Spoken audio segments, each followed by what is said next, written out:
Here's a sneak peek for this week's episode. So Nassau is a combination of beautiful beaches, luxury resorts, does have culture because that's their house of their government and a lot of history and stuff too. But then you're also going to find recreational activities and nightlife. So it's an attractive destination for lots of travelers, families, honeymooners, all, people of all ages.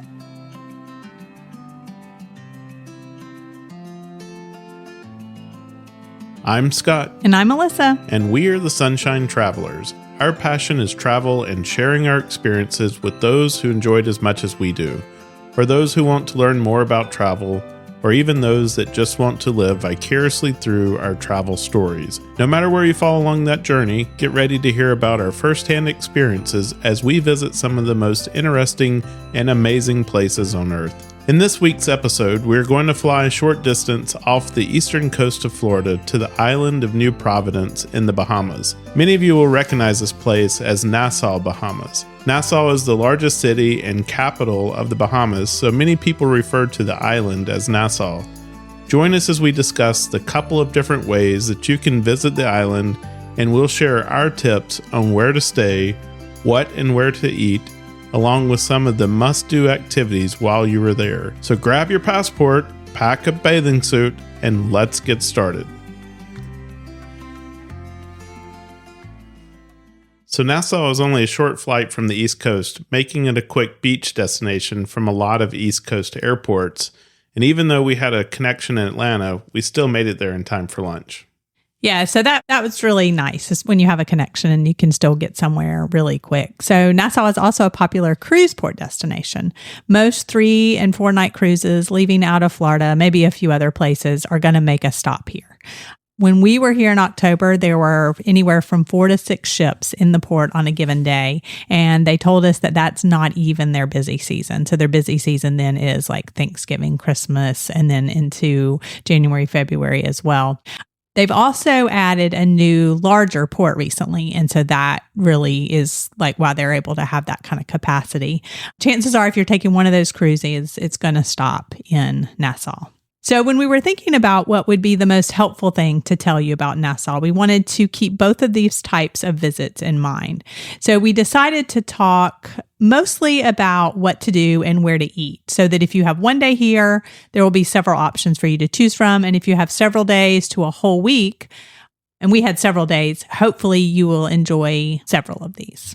I don't know what it's going to be like in that town of Nassau when you start seeing more ships come into port, because there was a lot of people, I thought, roaming around that day with just a few ships. Yeah, there really was. And so I think just like anywhere that you go when it's in a cruise port, right? And the people that visit, during the day on the cruise, you just have that limited amount of time. And so it really is a different experience if you can have the early mornings or, have the evenings and stuff like that. But today we're going to share ways that you can enjoy it either way, right? Because some people, you might just want to come on the cruise ship and that's enough of Nassau. And so that's really why we wanted to kind of just break it down like this. So let's talk about, why did we visit Nassau again? Just today we were talking about that was our 3rd trip. We had done 2 cruises and 1 trip where we flew down. When we talk about Nassau, it's not one of those places that we keep on our list of, we've got to come back here often. Right, because I think we have other places that are beach destinations that we enjoy that we would say, we would return there again and again. But some people do that for the Bahamas for various reasons. So that is true. And that I think is just a preference thing. So in just a second, we're going to tell you about the first couple of trips and what we did, on those cruise 1 days there. But on our most recent trip, we stayed for 4 nights. And like you mentioned, it wasn't necessarily somewhere that we had said that we would return to. But I had always said that I would like to stay at the Atlantis Resort and take a ride on the iconic Leap of Faith water slide that was, to me, popularized by the Mary-Kate and Ashley Holiday in the Sun, which was loved by our daughter. And she actually reminded me of this. She said, do you remember when that movie came out? And we just used to watched that. And so I think that was when that resort opened. And that was really unbeknownst to you that was something that I thought, oh, that would be fun to go stay there and do that water slide. And so that was the allure. So let's talk about why, though, like how that stay came about. So we had the opportunity to take advantage of a free stay and some casino credits thanks to a series of status matching. So I had told you when you were staying, so this is kind of funny, I guess, and you reminded me of this today. I had told you when you were going out to Caesars in Vegas for a couple of work trips, I was like, oh, you can status match your Marriott to the Caesars status. And I think what I had in my head was that you could status match to the MGM. And then if you've seen this in the news recently, like MGM is kind of becoming part of like Marriott. And so they were going to do some things, but you had to do it in person then. And now you'll be able to like take advantage of those. And so I had told you this. And so you just went and you were like, hey, here's I guess talk about that. Who did you have to talk to and all that good stuff? So I went to the members desk there at Caesars and I told him, I said, hey, I am a Titanium Elite with Marriott, and I want to do status matching with you. And so the lady's like, well, we don't do that. And I was like, yeah, no, you're about to start doing it. I know, because my wife told me about it. She's been reading about it. And the lady's like, I don't think so. I don't know anything about this. And I was like, yeah, I'm pretty sure. And so she went off to the back and she talked a little while to somebody. And she came out and she's like, we're going to make an exception and we're going to status match you. And so they did. They status matched me. And so I think the moral of the story there is don't be afraid to ask and maybe just act like you know what you're doing and it'll turn out in your favor. Well, that's what I always say. Sometimes when you're just like, especially if you walk into a hotel or a resort, like if you act like you belong there, you act like you know what you're doing, you can like go in and go to the bathroom or, go whatever. So that's a good point. So that has really worked in our favor then, because as we've talked about previously, not only did we do this, but we also did that cruise on Holland America. So we have our episodes about our Caribbean cruise on Holland America, which was also because of the status match. So they status matched that casino match.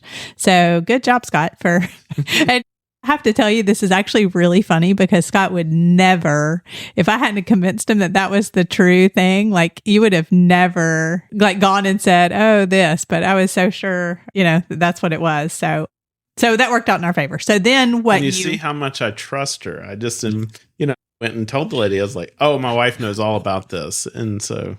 Well, it worked out. So that's great. So the thing was that also and Caesars matches to some other things, right? So if you don't have that Marriott specifically, but they may match to some other things because a lot of these casino places match. So like Scott said, just try. And so then the Caesars Diamond status gives you a free stay at Atlanta. So we are going to link that in the show notes because basically what you have to do is you go online, they've got this website, and then you submit your status. It lays out everything. So different seasons, you get different lengths of stay. It gives you a little bit of resort casino credit.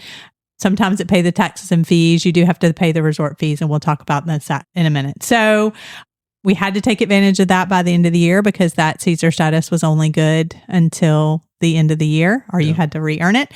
So we just decided to take advantage of the opportunity and found 4 nights that we had available that we also worked with them. And I had to go, you have to call. So if you're not into like calling and doing stuff like that, it wasn't like I could book this online. I had to call and say, this is what we have.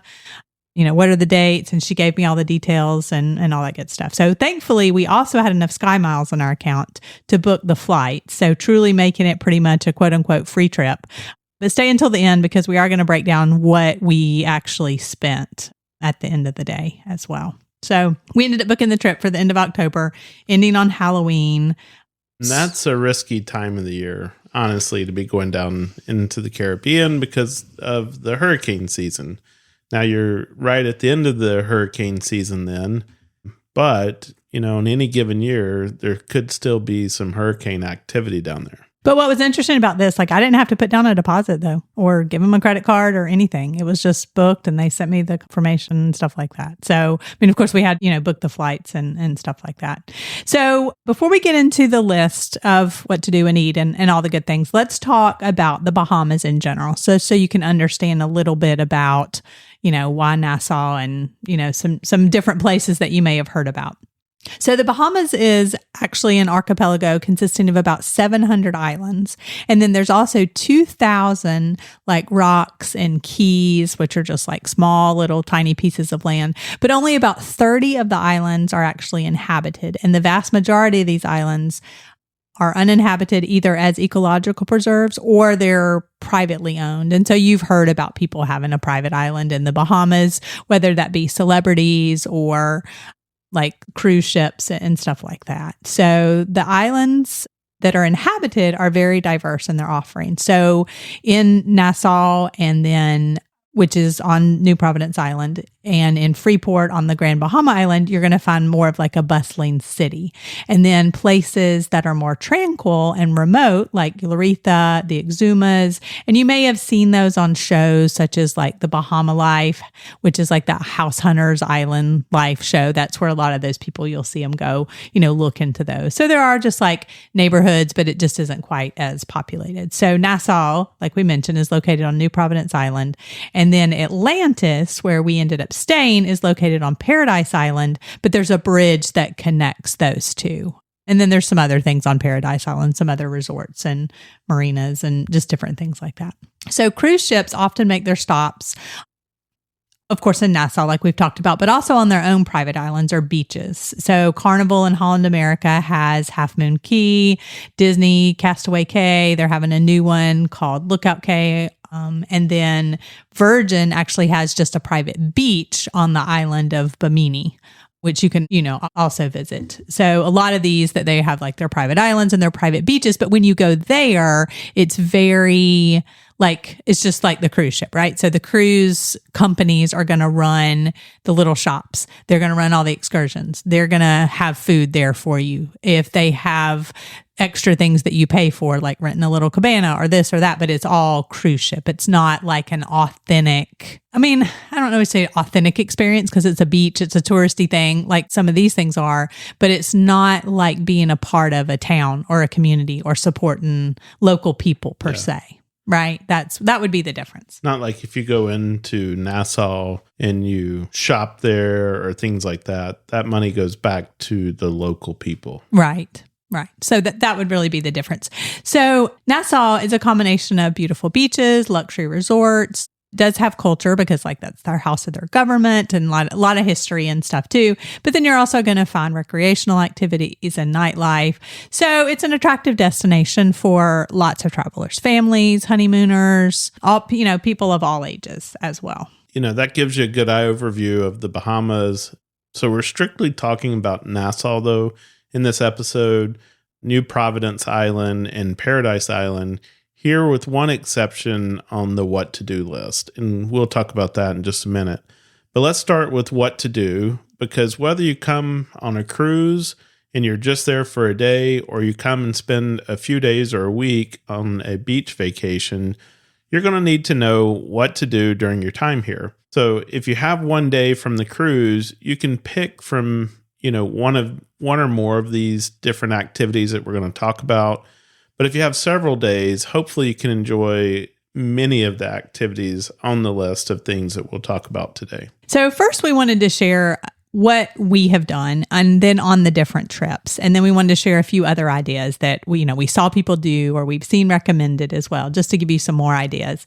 So first of all, what we did on our first trip, we were on the cruise. It was a Carnival cruise. We went to the famous straw market, and then we took a taxi out to Paradise Island and enjoyed the public beach there. I think after that, we just found a taxi and said, take us somewhere. We want to go to the beach for a little while.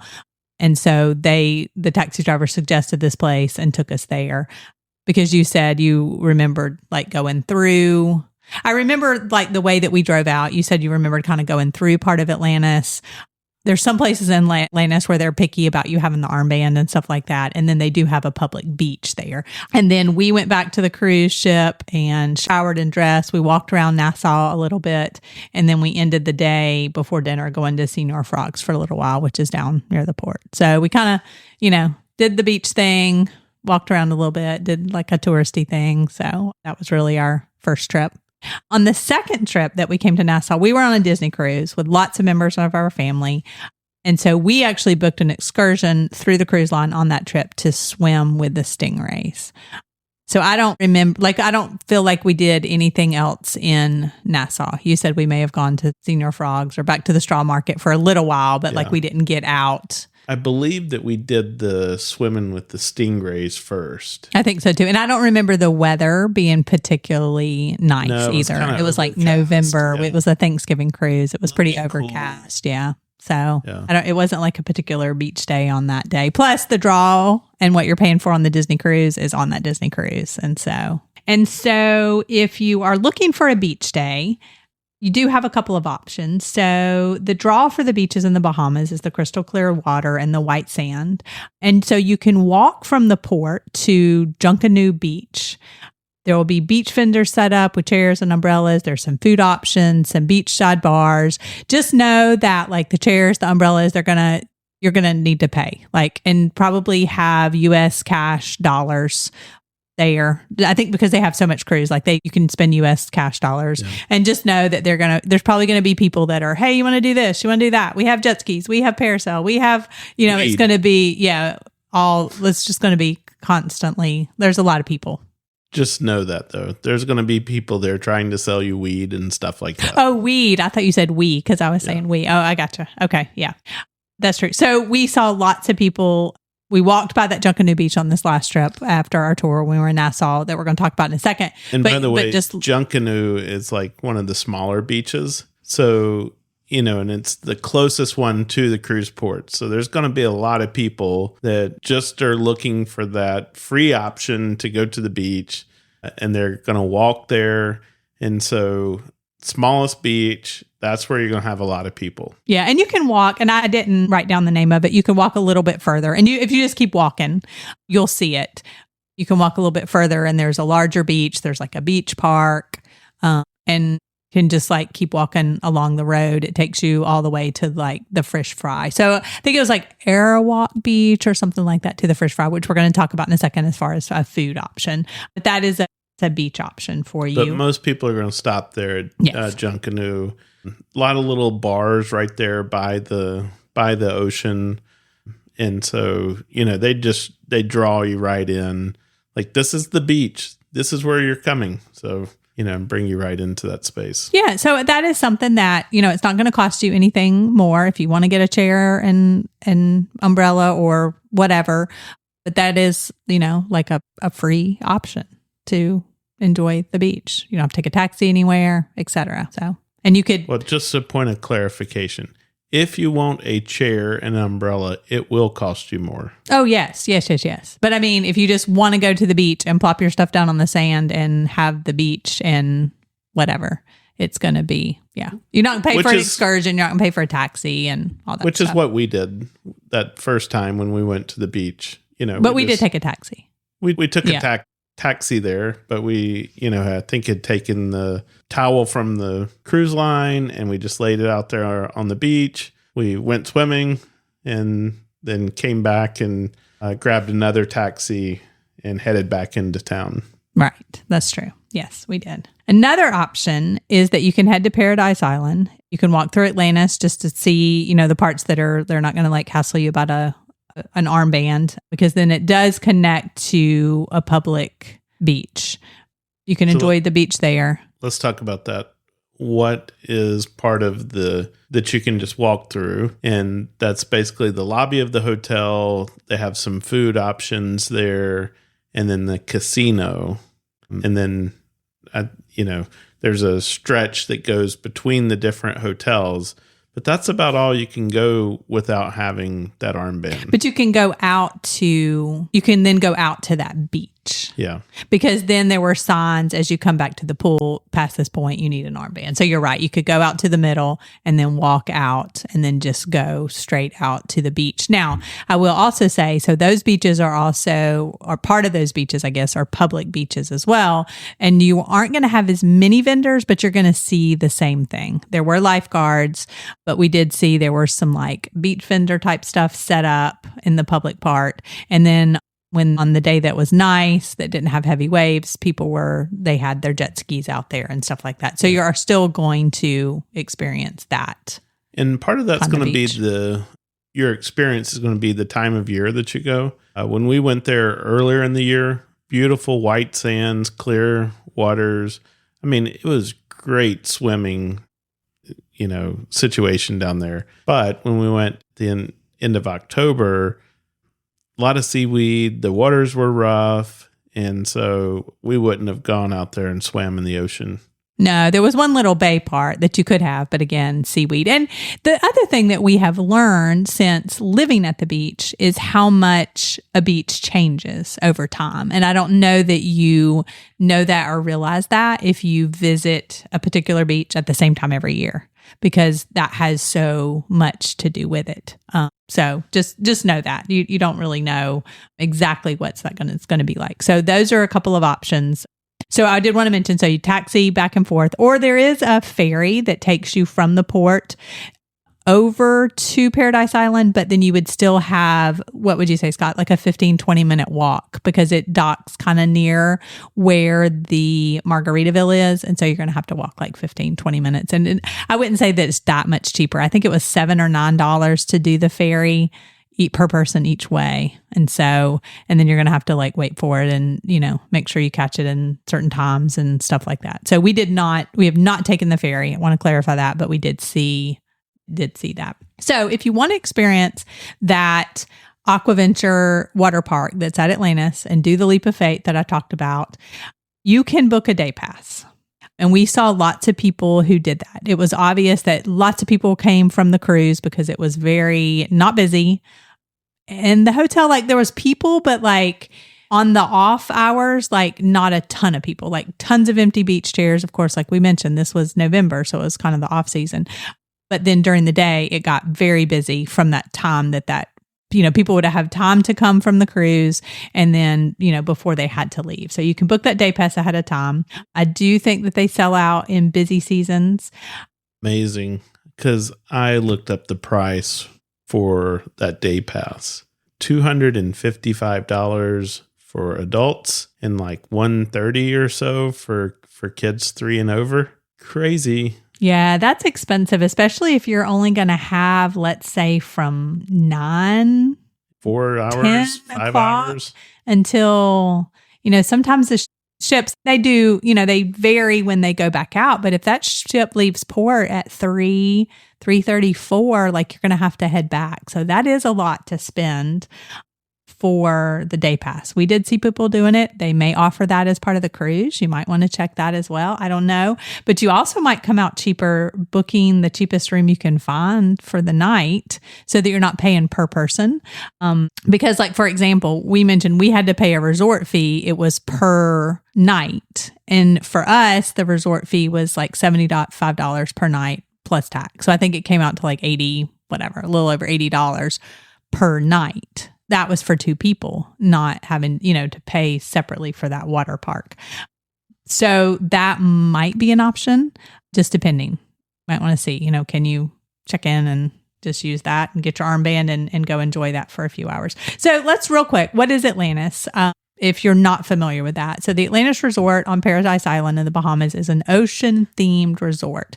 And it's famous for luxury accommodations, extensive water parks, unique marine habitats. And you've probably seen those iconic pink buildings, including the Royal Towers. And it has the penthouse bridge across it, which is famous as the Michael Jackson penthouse there.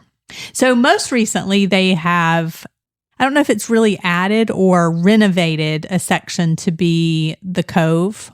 I don't know because that was our first visit there. So part of it looks like it was kind of like there before. But anyway, and so that part, the Cove, is an upscale 5-star section that is adults only. And so then the resort has the water park, which is called Aquaventure.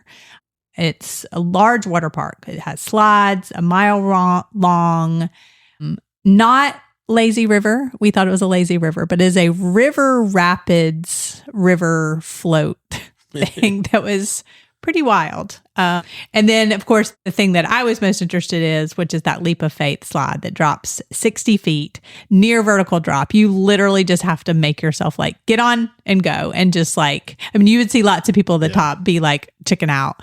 You just have to make yourself get on and go. So if you like that kind of thing, it was really fun. Literally, when you look out, all you see is air. There's no slide in front of you. When you go off, you're literally dropping straight down. I think it's like 5 stories or something like that. Yeah. It's 60 feet. So is that would be, I looked it up. That's, I think that's roughly about 5 stories. Yeah. And so you basically go down almost instantly. Like the first time you do it, we had to do it a second time because it was just like, oh, that really went by so fast, right? And you don't even, let's talk about, so it goes through at the very bottom, then you go Let's through. Let's clarify though, you're not just free falling in the air, you are on the slide, but when you look out and you take that leap of faith, I guess, it feels like you've just jumped off of a building. But you're on the slide and, you can tell because you can feel the slide underneath you. But it is quite a thrill. Yeah, it's very fun. If you like that kind of thing, really was very fun and definitely worth doing. But here's the thing. So at the bottom, it takes you through a clear acrylic tunnel that's in a shark-filled lagoon. Now, you go through that very bottom part so fast that you don't see, like you can't even open your eyes, like it's splashing in your face, like you're not going to see that. But it's the idea of when people are watching that, right, that there's sharks around that tank, but it's not, I highly recommend that you have your GoPro ready for this because you're not going to see it in real time and you're going to want to watch that video as you go back and see. Yeah. So we did not take our GoPros on this trip, but we should have. I learned on the first path down, I didn't cross my feet. And that was a mistake because by the time you get down to the water, basically displacing a lot of water when you get into that tunnel. But then the second path down or the second time going down, I did cross my feet and I was able to keep my eyes open and see that tunnel. But I think it's more of the novelty that you're going under where the sharks are because you go through it so fast that you don't actually see the sharks. Yeah, that's true. And so that was the one thing. Like the rest of the water park, we enjoyed everything else. We honestly I think we went twice for a couple of hours each. We tried to avoid the times when the cruise ships were going to be in the port just so we wouldn't have to wait in lines as well. Scott laughed. He had no idea that this was something that was on my bucket list to do, but that was fun. I mean, I'm definitely glad we did it. It was fun. Atlantis also has the world's largest open air marine habitat. Over 50,000 marine animals, 250 species. The property also includes a casino, a golf course, a spa, numerous dining options from casual to fine dining, super family friendly, lots of stuff for people of all ages to do as well. So Melissa, let's stop for just a minute and, tell the story. You talked to the guys who were doing some cleaning and stuff like that around the resort one day. And you asked a question about the turtles because there are a ton of sea turtles and, living here at the beach, turtle nesting season, it's a big deal protecting the sea turtles. And then you always want to be able to go out and maybe see those sea turtles return to the water.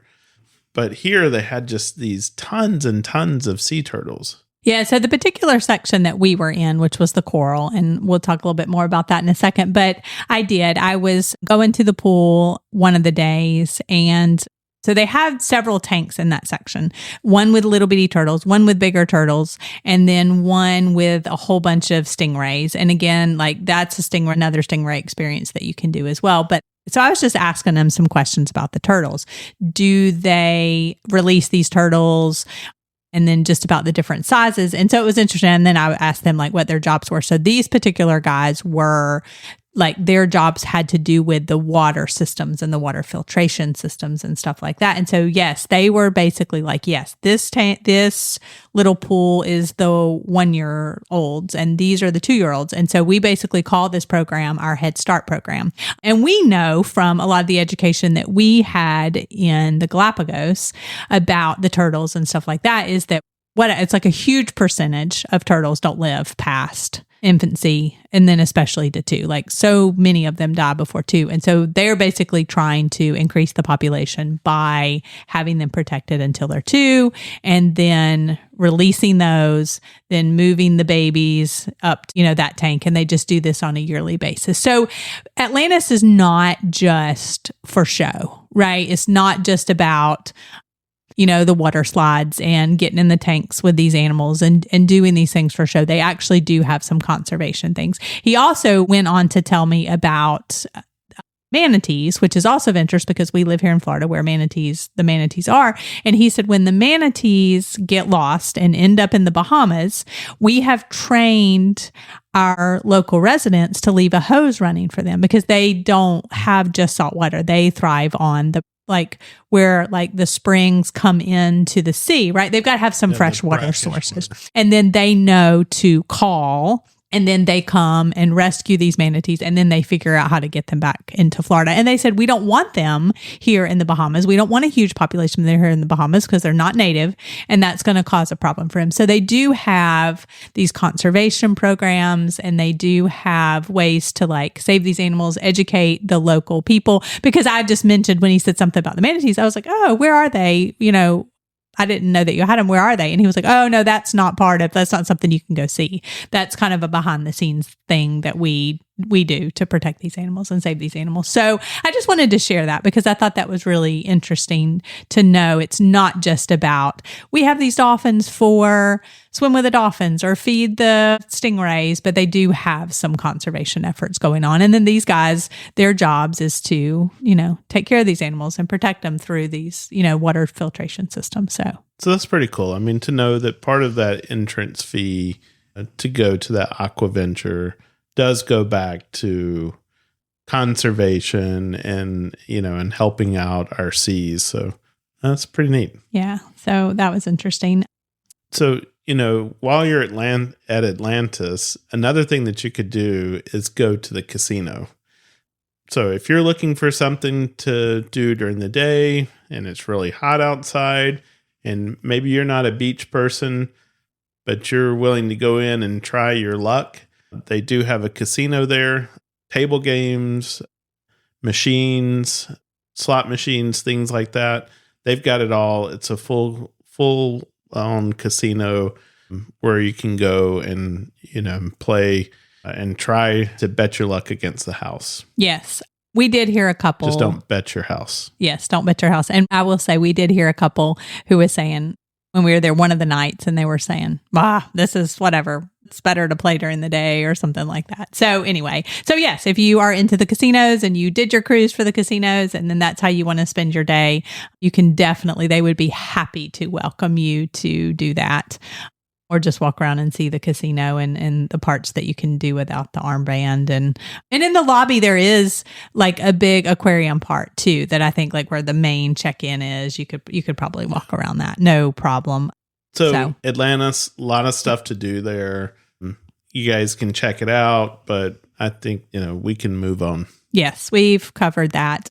And a couple of other things about our room and stuff in a second when we get to the where to stay. But so one thing that we wanted to do is to do some kind of walking tour, some kind of historical tour. That was number one on our list.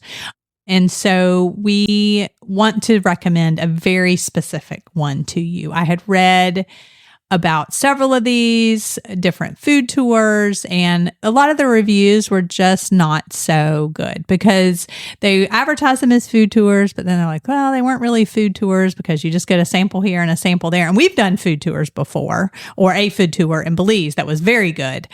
And so I just wasn't super impressed with any of these, reading the reviews as we recommend that you guys do. And so, but then I happened on one that was called Kind Walk Tours, and it was advertised as a free walking tour. And let's talk about that for a second. So these are very popular in Europe. But the idea is that then you pay what you think the value of that is for the person running the tour. So know that going in, that it's not a free tour and that it's just going to be free. You need to be prepared to pay kind of what you would pay and then have a tip. So we met Krista, who runs Kind Walk Tours. This is her own thing. And it was just a fantastic tour. So we highly recommend that you contact her and book a tour. If you're on a cruise and have some time to spend in Nassau, she does one that's convenient for cruise passengers, right? That's it's geared toward where you can do it and then get back to the cruise. Or if you're here to stay, there is just so much history on this small island, and really hearing it from a local's perspective just made it so much more interesting, because obviously she has studied and then she just absorbs and learns so much stuff. So let's talk about, we visited Bay Street, which is the main street that has all the shops and the diamond shops and ice cream shops and, the rum cake and all that stuff. We visited Parliament Square, Fort Fincastle.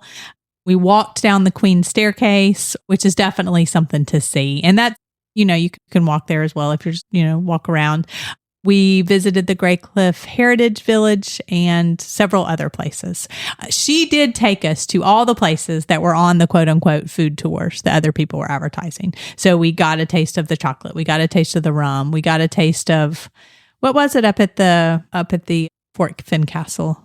The little sample things he had. It was like some kind of rum drink. Yeah, some kind of rum drink. Yeah, so we had that, and some of those places they obviously want you to buy some of the stuff. That little fellow was like a bar, so we gave him a tip because we didn't want a whole drink. So get all of that too. And so real quick, I wanted to give a side note about this tour as well. We found it so interesting because the history of the Bahamas, with all the pirates that she talked about, there's also a pirates museum too that you can go in if you're interested. And then later, slavery as well. It's very similar to where we live in Fernandina Beach and the part of Florida that we are in. So we had the pirates, right? We have the place where the pirates came in. We have a Lady Street in the north part of the island. And then in addition to that, our county is actually called Nassau County. And that comes from the House of Nassau, in which William III, the King of England, Scotland, and Ireland, way back in 1869, and that was due to his impact and significance in European politics and his role in the Protestant succession in England. So this naming just reflects the historical influence that he had there. So I just thought it was very interesting, right? And a lot of the things that she talked about, there's local forts and some historical sites here that talk about the slavery. And she told us a lot about that, right? The diseases that they brought, the people were wiped out, right? And then where the people who live in the Bahamas now, right? What their history is and where they came from and stuff like that. So I just thought that was super interesting. And on this particular day, we were the only two people on the tour with her. So we got to, really have some dialogue with her about a lot of different stuff. And she found that very interesting too, because she was like, oh, I'm going to have to look that up, right? Because I didn't realize, right? In Florida, there's also a Nassau County and there's also, I think she said New York too, right? And it's all that related history. So that was super interesting. We went by the straw market. We didn't go in. I think we had told her we had been before and wanted to spend our time on some other things, but we could have gone in if we wanted to. But she did ask us one question, which was, she said, what is wrong with that green, yellow, and black Bob Marley bag that you see hanging there in one of the stalls? That then says, several of the stalls that says Bahamas or Nassau or whatever. Like she was just asking us, like, what is wrong with that as a souvenir? Well, Bob Marley wasn't from the Bahamas. And the colors are Jamaican colors, right? As well. So many of the items are obviously, Yeah. She was talking about that, that's not the stuff that is original to the Bahamas. It's not the kind of crafts that the people in the Bahamas would have made. And so this is all stuff that they're bringing in from China and just selling there. So I think her point was to say, if you come to the Bahamas, try to find something different as a souvenir, because that doesn't give back to the community. Right. That money goes somewhere else. Yeah. So, I mean, I get it. A lot of times people want a t-shirt or a hat or, something like that. But just like in that case, just making sure it's like feels more authentic, right? That it's not a Jamaican thing in the Bahamas. And you're going to see that in the next port stop that says Jamaica. The people in the Bahamas, they're going to laugh at you if you buy that and wear that and stuff like that. Yeah. So we just really wanted to share that. Krista at Kind Walk, she was just a gem, and we just had a great time, learning from her learning from us. And like I mentioned, she stopped at all those other places as well and gave us some recommendations for eating and stuff like that. Okay, so here's a few more activities. Now, these are not things that we have done. We've seen people do these. We've heard about people doing these. So we did want to share them as just some other options. So another thing that you might have heard about recently is in the Bahamas is swimming with the pigs. Now, I don't know. This just didn't interest me at all. And I think that's in Exuma, right? It is. But I did find one from Nassau that's only a 30-minute boat ride away. So you just have to look and see like what's offered and what's available. But I think because this is becoming so popular, like people are teaching pigs to swim. Well, I mean, Krista, for example, even mentioned, or that they come. Yeah. She even mentioned, well, I mean, what are they going to do? You're offering them all this food. They're going to do whatever to do to get this food. So it just wasn't something for me. A lot of people like it. I reached out to another blogger person that I follow on Instagram, and their family had done it. And she said, yeah, it was, it's a great experience. It was fun, to do once. It was a touristy experience. So, but anyway, so that is something though, that you might be interested in. It is available from Nassau. So like I said, you might be able to book that from the cruise. I found one on Viator that you could book. We've had good luck booking tours on our own and being able to save money or book sold out activities. So also, if you're on a cruise, before you take that cruise, be sure to check out episode 19, where we talked about how to plan and save money on excursions beyond the cruise port. That might be useful to you as you kind of prepare for your cruise as well. Another thing that we saw is a lot of ATVs as we were on that walking tour, because it was a cruise, ships were in port. A lot of people doing just like AV. So covering the same ground, I think, that we did, but just on ATVs. I don't know why that's super popular, but we saw lots of those as well. So I also found that if you want to see like more of the entire island, you could book like a private van tour, and it would take you to some of these places too. And then when I read it, like it would take you to a beach, like further on the other side of the island, and then you could just see that. So just lots of options and opportunities. You can check Viator out for that as well. So, and then finally, as I was looking on the places to stay, to kind of give you a few other options besides Atlantis, I discovered that you could also purchase some day passes, because we mentioned the Atlantis one, day passes for some of these other places as well. And I've been seeing this a lot, and you may have seen it advertised, but there's a thing called Resort Pass. You go to resortpass.com. You can also buy resort passes for hotels. And so a few of those that I saw that were available was the Margaritaville Beach Resort, and also the newly remodeled British Colonial Hotel in Nassau. So go to resortpass.com and you could check that out. And I might also find that as a handy tool in other destinations that you go to. You're staying here and you really want to visit the pool somewhere else, but you don't want to or can't pay that hotel night, or just in your own town as well. We have a hotel down the street from us that advertises book a day pass on resortpass.com. So anyway. So one of our favorite way to book local experiences is through Viator. You can do more with Viator. There's one site, 300,000+ travel experiences that you'll remember. We like using Viator because of the free cancellation policy. Plans may change, and so you can receive a full refund if you cancel at least 24 hours in advance of most experiences. Just book your spot now and pay later with their reserve now and pay later feature. And of course, before booking, we always read the trusted reviews. Viator has 4.3 stars from 140,000+ Trustpilot reviews. Go to sunshinetravelers.com/Viator to explore and book your next local experience. Yes, and this is actually where we found Krista and Kind Walk Tours, and she has a website, but then her link goes to Viator. And basically the way they do it on there, because I did mention it was a free tour, is you do book like a $10 deposit to hold your spot, and then, and then it goes from there. So that she just uses that platform as well. And so then the final thing I wanted to mention is, as Scott mentioned, they have other experiences at Lannis that you could book. Maybe not walking through the sharks, but how about swimming or paddleboarding with the dolphins, feeding the stingrays, as I mentioned. So that's just some other options that you could look at as far as animal encounters. Boy, all this activity has got us working up quite an appetite. So what about where to eat while you're there? Are you getting hangry yet? No. Okay, good. So let's put this disclaimer. The Bahamas is not the cheapest place that you will eat. Yeah, I looked it up. Do you know what Bahamas means? No, I don't. Bring lots of money. No, it does not. You're funny. So, but we did find that the food was not cheap at all. And not just like at the resort. So like I had read and seen some stuff like Atlantis, and we're not big chain restaurants. Like we like to find local restaurants. We like to ask people for recommendations. And that from listening. And so we had not planned on necessarily eating at the resort, because that does tend to be expensive and not what we were, really looking for. But just know that going in is that even in the town, was not. And even the places where the locals eat.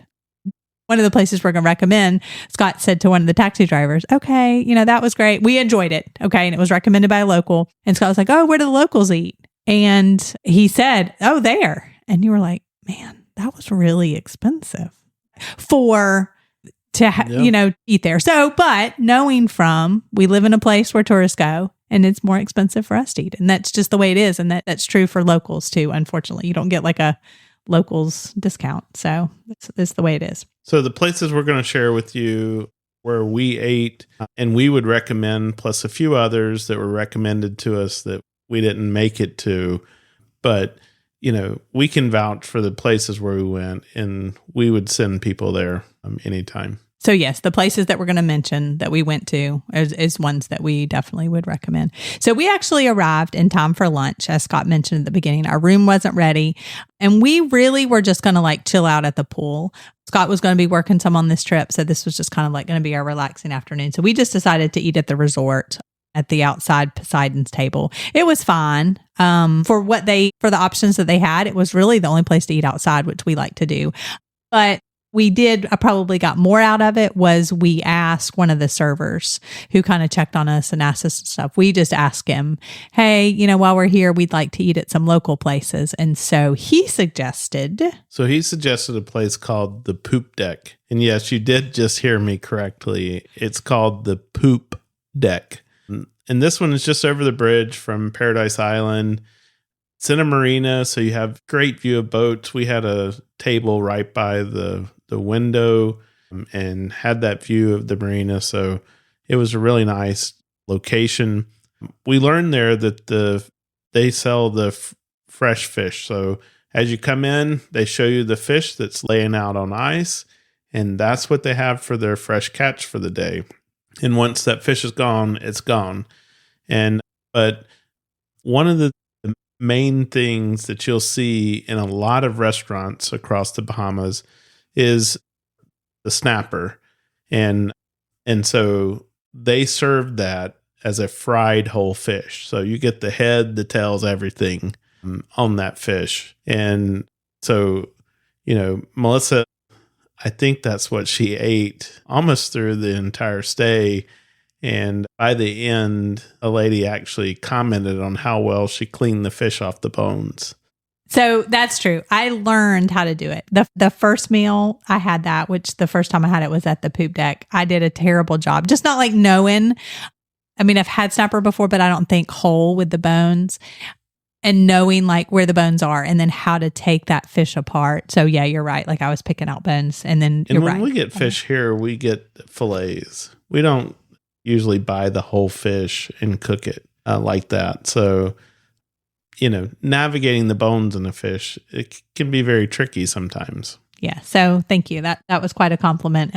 And then also one of the restaurants, the lady was like, "Oh no, that does come whole with the everything," and it's like, yeah, it's good. The other thing that they're known for though is the conch. Yeah, cracked conch. Yeah, cracked conch, or probably cooked in the conch fritters, but the cracked conch especially. So let's talk a little bit about what cracked conch is. It is the conch meat out of the conch shell, and they like use a tenderizer or cleaver or something, and they beat it to make it more tender. So I think conch is a little bit chewy in its natural state, so they do their best to make it more tender. And so that's one of the most popular dishes that you'll see in just about every restaurant is the cracked conch. Yes, and that fish. So I didn't think that I could eat the conch because I have what we've been calling a shellfish allergy. So, right, I can't have shrimp and crab and lobster. Used to could eat them, can't now. And so we've been calling that a shellfish allergy. But after doing some research, Scott actually discovered that those are specifically crustaceans. Yeah, so that's a good distinction. I don't know. I still didn't. I may have had a bite of your conch, actually. So, but I was really enjoying the fish. So just know that was just an interesting distinction that maybe somebody else, you might have a aha moment, because I can eat oysters, I can eat clams, I can eat mussels, which I love. So, so crustaceans. Great food, great service at the poop deck. Yeah. I would say probably more of a dinner location. Like I said, the price on the meal was pretty expensive. So not that anywhere is cheap in the Bahamas, but it just seemed like it would be a pretty hefty tab for lunch. Yeah, for sure. And so also wanted to make a distinction. There is a poop deck in the town that's like further away from Nassau called Sandyport. And so like if you look in Google, it'll say poop deck Sandyport. So that's going to be further from Nassau. And I think that our server had actually like tell them not the one in Sandyport, the one closer. So just be aware because that's a lot further. And so that was the first place, like I mentioned, had the fish. It's often served with slaw and then the sweet or the green fried plantains as well. And so the second place that he mentioned was at the fish fry at a place called Andres.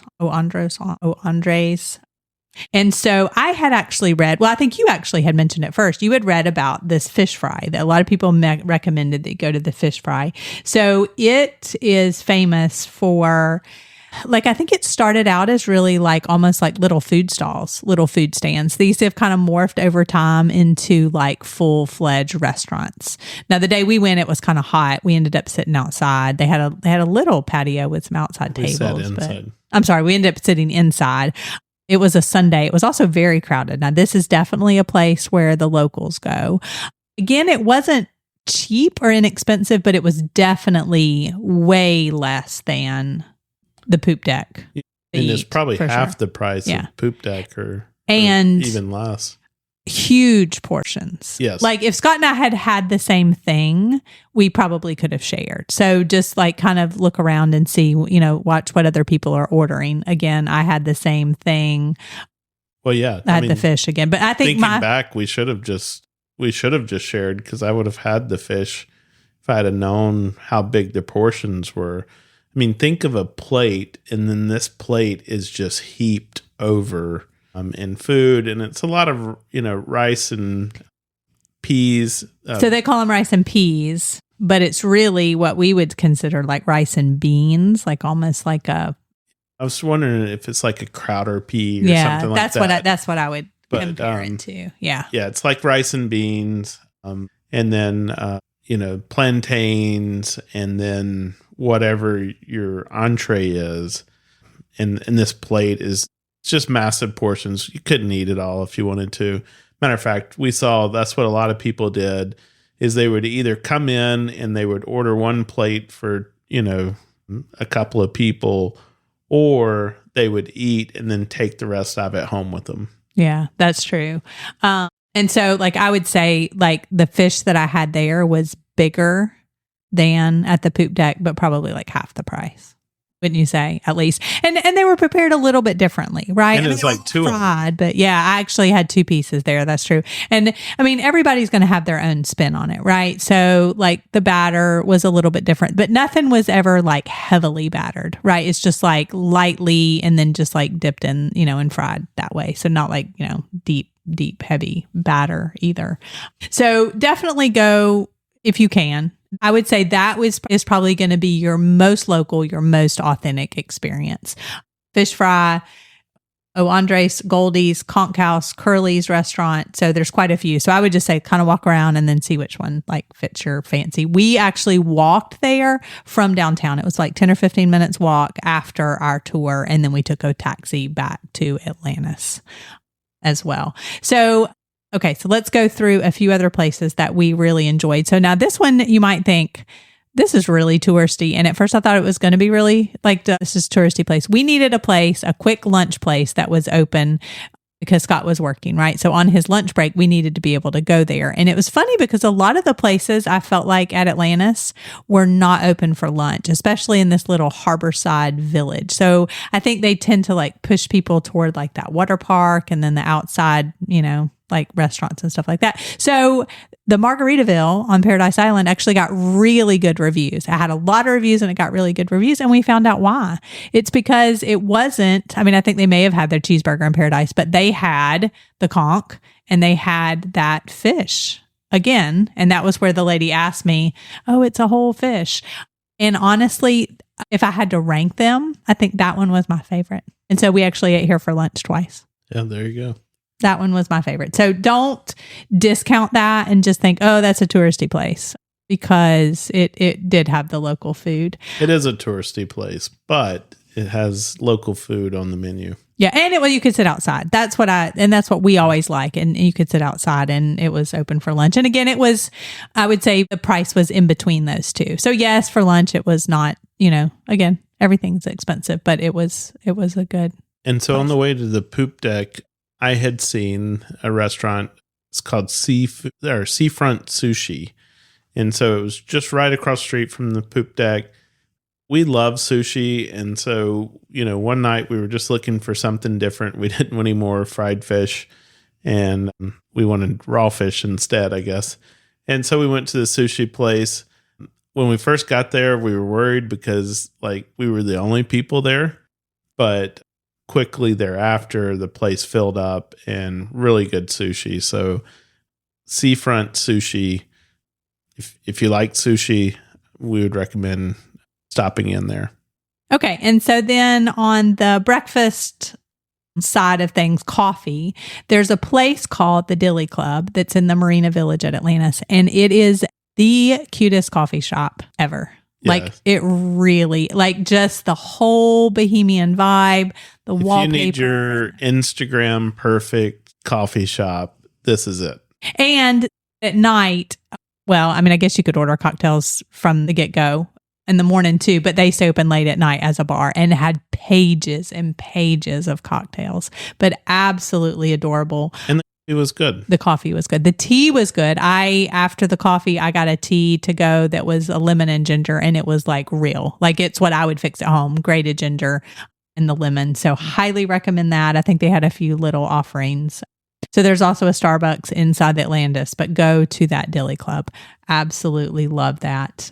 And then inside, wanted to mention this for a quick bite, but inside Atlantis, inside that coral, there's a little place called Sun and Ice. And so the day of our tour, we actually grabbed breakfast and a coffee there, just something quick. And then in the evenings, it kind of transforms into a little ice cream shop. So that's why Sun and then Ice as well. So we did choose one place, Atlantis, that we wanted to eat. So Atlantis also has some things that you might have heard of. Carmine's from New York City. They have an outpost there. They do have a restaurant that is a Jose Andres restaurant called Fish. So his different restaurants then are going to have different names and have a different flair. So this is obviously seafood because it's in the Bahamas. You definitely need reservations for this. Thankfully, I was able to get a reservation and it was fantastic. It really was. Now, this is going to be more upscale. You're going to need to dress for this. It's going to be more expensive. It's located over at the Cove that I mentioned earlier, but the service was fantastic. The food was fantastic. I I thought it was great. And then just a couple of other places real quick. So Krista also mentioned there's a little Greek restaurant that the family's been there forever, owned that forever. Right above the jewelry store. Right above the jewelry store as you come out from the port. Matter of fact, you have to go through the jewelry store and up some stairs to get to the restaurant. Yes, that's true. Yeah, she did mention that. Athena Cafe and Bar. Unfortunately, it wasn't open. Like, I guess on that Sunday, it was closed that we were there. We wanted to go to the fish fry anyway, and then they closed kind of early. So we just didn't make it back here. So, but always like take a local suggestion if you can make that work. So if you like some Greek reviews food as well, that it's pretty authentic Greek food as well. Yeah. So that's near the straw market near the port. So check that out. And then our last taxi driver that took us back and forth to the sushi place also was surprised that we had not made it out to that Sandy Port area.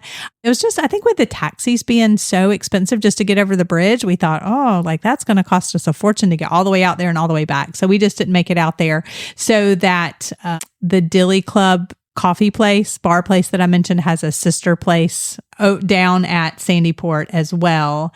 And it's called Bon Vivant.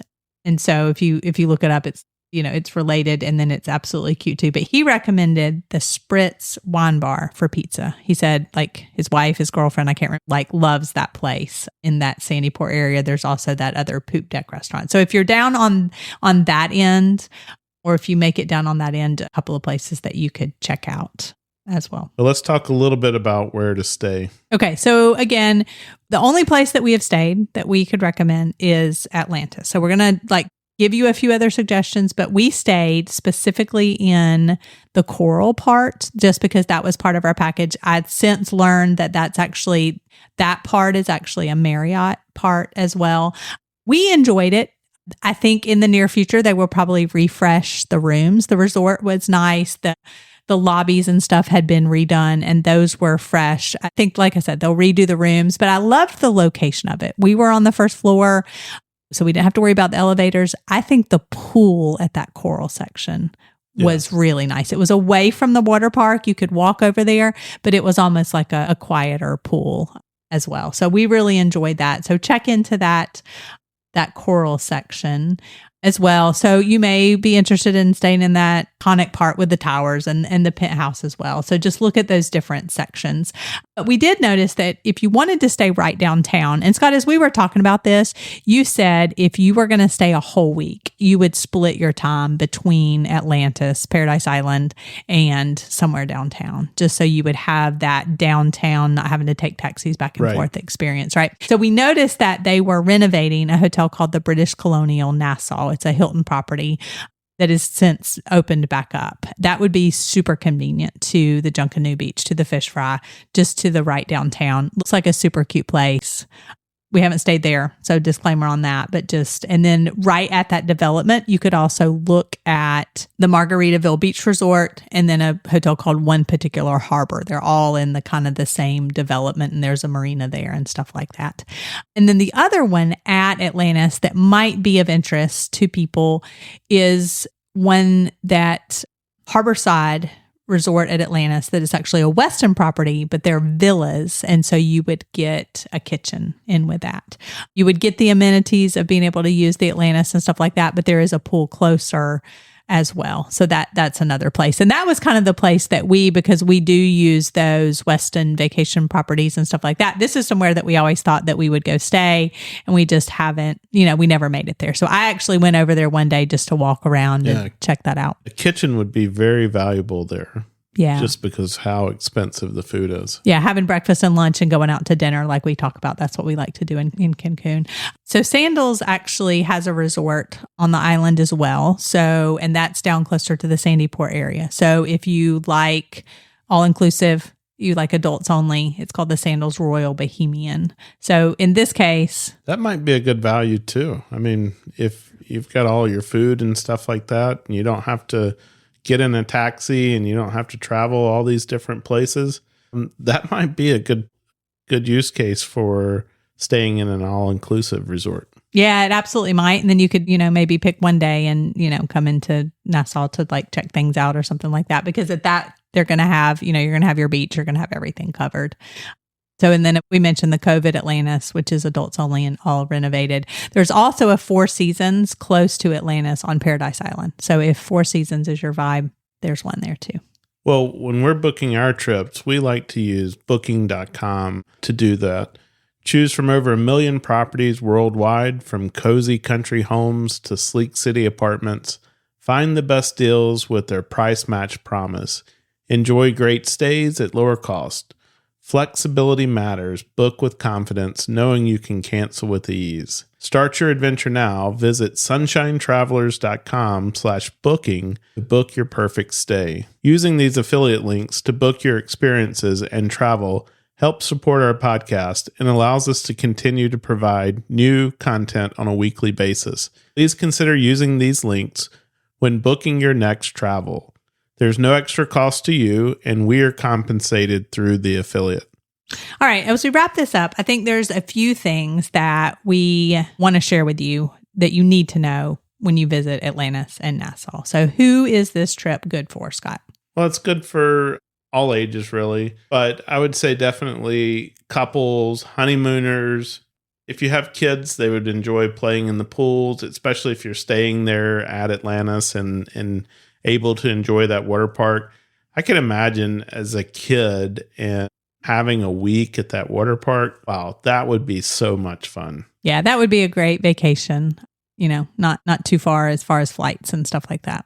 But I would say it's probably geared mostly for the adults, though. You know, you've got the casino, quiet pools, beach, things like that. So I would say more so geared towards adults, but that, you know, that water park is splendid. And then how long do you need if you're not just doing the one day on the cruise? How long do you need in Nassau? Listen, if you're doing the cruise and you only got one day, I think that's perfectly fine. But 4 to 5 days is plenty in my opinion. If you're looking for a relaxing beach vacation, extend it out to 7. And matter of fact, the itinerary that we're going to be putting on our website is for 7 days. It does have a tab, or if you're just visiting on that for that one day on the cruise, has some notes and recommendations for you. But, you know, 7 days max is probably what you're looking at. That gives you some time to relax at the pool, go to the beach. When we were there, we were able to do all of this stuff in between me actually working during the day. I think I only took one day off while we were there, and then we were over a weekend as well. So, you know, we got a lot of stuff done, even with me working. So I wanted to give a tip about booking transportation from the airport if you were flying in. So I did some research. I ended up pre-booking a shared shuttle from the airport through a company called Majestic Tours. It ended up just being a super easy option that wasn't super expensive either. Lots of people they were taking everybody to the Atlantis, and they stopped at the different places. They had a little check-in, and then you just went right out, and there was a shuttle, and then they made it super easy. So Majestic Tours really recommended that. I mean, of course, you can book privates and you can book limos and all kinds of stuff. I mean, we just didn't want to, spend a fortune. So it's up to you. Know that Atlantis resort is absolutely huge. So if you have kids that are going to want to spend most of their time at Aquaventure, I would look at the rooms that are closer to that. And so kind of get a layout and look at that. We were at the Coral, which is on the complete opposite end. And so we didn't mind walking because we didn't want to spend all of our time. We would recommend that if you're staying on the property, the water park gets super busy when the ships are in port. So we would take advantage of like in the morning before the ships got there, but really then in the afternoons, because those ships go out, people have to leave to get back to the ship. And then you could have, a couple of hours to do that, to have the water park and stuff like that. So that was plenty of time for us as well. All right, so let's wrap this up. How much did our free trip cost? And I actually did this because I shared a little video. I shared a reel on Instagram saying, this was our free trip, and then how much did it cost? So I'm going to put a link to that just so that you can go see the breakdown. But it ended up costing about $2,000. So even though our room was comped. So we had a little bit on the flight, even though we had to pay like a little bit of the taxes on the flight. Sometimes you do and sometimes you don't when you use points. We did have to pay the resort fee of $75 per night. And then we stayed 4 nights plus a little bit of tax. So between the transportation, the tour that we did, the food, it was about $2,000. So like we said, it's not a cheap place to stay. So just like figure all of that in. I told you, if you Google it, Bahamas means bring your money. So we have put together a 7-day itinerary, as Scott mentioned, with links, and then you can customize that. But it will give you the links to the different activities, to the different hotels and stuff like that, just to make it easy. And then, of course, you can customize and pick the ones that you want. That will be available on our website, and I will link that here. As Scott mentioned, it also includes a 1-day itinerary if you are visiting here on a cruise, so that you can look up and book those things. And Scott has done a great job with this, and he's got you can just print out an itinerary or look at an itinerary for each day. Once you get it all planned, you could, come up with some way to key in your budget and stuff like that too, if you are going to share it among people. So it's very customizable and very super handy. We have started, this is something that we use for our trips. And this is something that has made our planning super easy for a couple of our upcoming trips. Okay. So let's blow through very quickly a packing list because we need to wrap this show up. All right. So, of course, your bathing suits and pack a cover up. So I had read before we went, the Bahamas is very particular about this. And so they did have signs that said cover ups required. I saw this several places.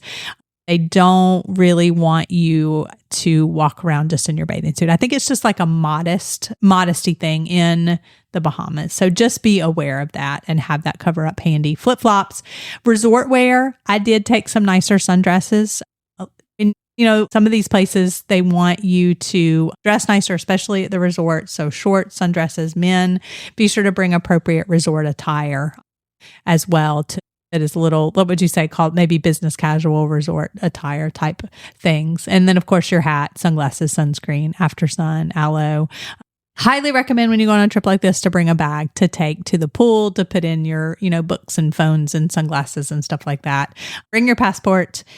And then, like we've mentioned a couple of times, but wanted to point it out, we found that they take US dollars. So bring along some of those as well. And, you're going to need those for the taxis, the walking tour, and then the place, the O Andres at the fish fry. And imagine a lot of those places at the fish fry, cash only. And one pro packing tip is to pack your swimwear in a carry-on so that if your room is not ready, you can go and change and then just head straight to the pool.